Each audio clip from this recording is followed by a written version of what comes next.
کیسے آتی ہے؟ موت آنے سے پہلے کون سی نشانیاں ظاہر ہوتی ہیں؟ آئیں ان نشانیوں کے بارے میں جانتے ہیں ویڈیو کو مکمل دیکھ کر۔ بسم اللہ الرحمن الرحیم۔ محترم ناظرین، اس بات میں کوئی شک نہیں کہ موت تو ہر ایک کو آ کر ہی رہتی ہے۔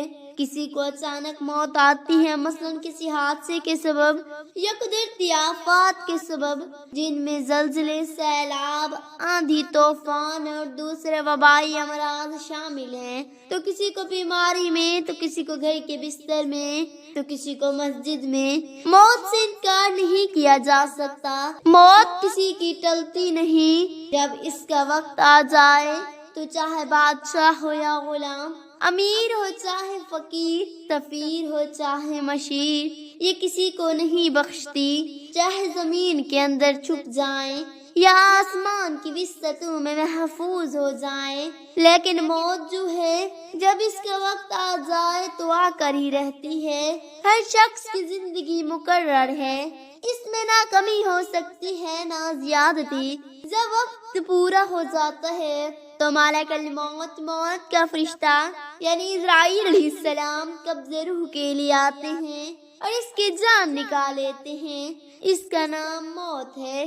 مرنے کے بعد بھی روح کا تعلق بدن انسان کے ساتھ باقی رہتا ہے، اس لیے بدن پر جو گزری روح اس سے ضرور آگاہ و متاثر ہوگی، جس طرح دنیاوی زندگی میں ہوتی ہے، بلکہ اس سے زائد۔ اور روح کے لیے خاص اپنے راحت و کلفت کے الگ اسباب ہیں جن سے سرور یا غم پیدا ہوتا ہے۔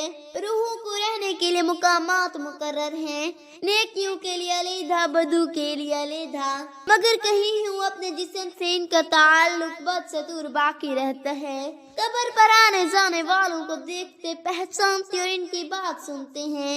البتہ جب مسلمان مرتا ہے تو اس کی راہ کھول دی جاتی ہے جہاں چاہے جائے۔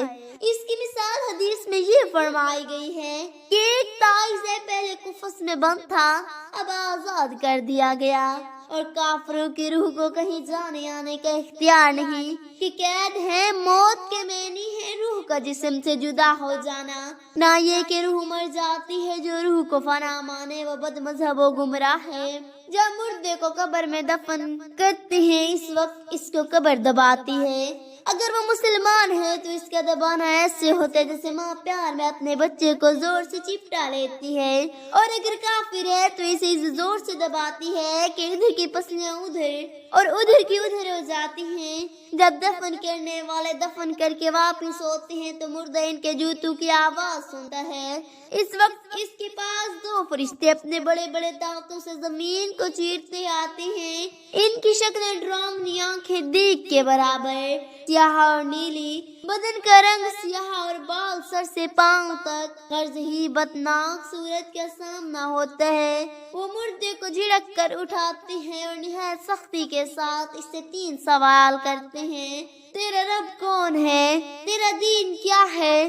اور حضور صلی اللہ علیہ وآلہ وسلم کی طرف اشارہ کر کے پوچھتے ہیں کہ ان کے بارے میں تو کیا کہتا ہے؟ مردہ مسلمان ہو تو جواب دیتا ہے: میرا رب اللہ ہے، میرا دین اسلام ہے، اور وہ تو میرے آقا مولا رسول اللہ صلی اللہ علیہ وآلہ وسلم ہے۔ فرشتہ کہتے ہیں کہ ہم جانتے ہیں تو یہی جواب دے گا۔ پھر اس کی قبر جہاں تک نگاہ پہنچے گی کشادہ کر دی جائے گی، جنت کی خوشبو اس کے پاس آتی رہے گی، اور جنت کا بستر، جنت کا لباس اسے مہیا کیا جائے گا، اور اسے کہا جائے گا تو سو جیسے دولہا سوتا ہے۔ اور مردے کا فریا منافق ہے تو کسی سوال کا جواب نہ دے سکے گا، بلکہ ہر بار یہی کہے گا کہ مجھے تو کچھ نہیں معلوم، میں لوگوں کو کہتے سنتا تھا، خود بھی کہتا تھا۔ اس وقت ایک پکارنے والا آسمان سے ندا کرتا ہے کہ یہ جھوٹا ہے، اس کے لیے آگ کا بچھونا بچھا دو، آگ کا لباس پہنا دو، اور جہنم کی طرف دروازہ کھول دو۔ دوزخ کی گرمی اور تپش اس کو پہنچے گی، اور اس پر عذاب دینے کے لیے 2 فرشتے مقرر ہوں گے جو اندھے اور بہرے ہوں گے۔ وہ لوہے کے بڑے بڑے گرزوں سے اسے مارتے رہیں گے، نیز سانپ اور بچھو وغیرہ اسے عذاب پہنچاتے رہیں گے۔ اور اس کے بڑے اعمال کی یہ بھیڑیے وغیرہ اونچی جانوروں کی شکل بن کر اسے ہزار ثانی پہنچاتے رہیں گے۔ جب نیکوں کے نیک اعمال مقبول سکون انس دیں گے، بعض گنہگار مسلمان پر بھی قبر عذاب ہوگا، ان کی معصیت اور نافرمانی کے لائق۔ پھر مسلمانوں کے صدقات و خیرات، دعائیں مغفرت اور احصال ثواب کے دوسرے طریقوں سے اس عذاب میں تخفیف ہو جاتی ہے۔ یوں اس کے پیران اعظم یا مذہب کے امام یا اولیاء کرام کی شفاعت سے یا محض رحمت خداوندی سے جب وہ پائے گا نجات پائیں گے۔ زندوں کے نیک اعمال سے مردہ مسلمانوں کو ثواب ملتا ہے اور فائدہ پہنچتا ہے۔ قرآن کریم کی تلاوت، درود شریف کی قرات اور کلمہ طیبہ وغیرہ پڑھ کر اس کا ثواب مردوں کو بخشنا چاہیے، اسے احصال ثواب کہتے ہیں۔ حدیث شریف میں اس کا جائز اور مردوں کے حق میں نافع فائدہ بخش ثابت ہونا ہے۔ مردہ اگر قبر میں دفن نہ کیا گیا تو جہاں پڑا رہ گیا یا پھینک دیا گیا، عرض کہیں تو اسے وہی سوالات ہوں گے اور وہی ثواب یا عذاب اسے پہنچے گا، یہاں تک کہ جس شیر وغیرہ کوئی درندہ کھا گیا تو اس کے پیٹ میں بھی سوال ہوں گے اور ثواب جو کچھ ہوا اسے پہنچے گا، جسے مگر سے گل سڑ جائے، خاک ہو جائے، گوشت اور ہڈیاں راکھ ہو جائیں اور ان کے ذرے کہیں بھی منتشر ہو جائیں، مگر اس کے اجزاء لیا قیامت تک باقی رہیں گے اور عذاب و ثواب انہیں پر وارد ہوگا اور ان پر روز قیامت دوبارہ ترکیب جسم فرمائی جائے گی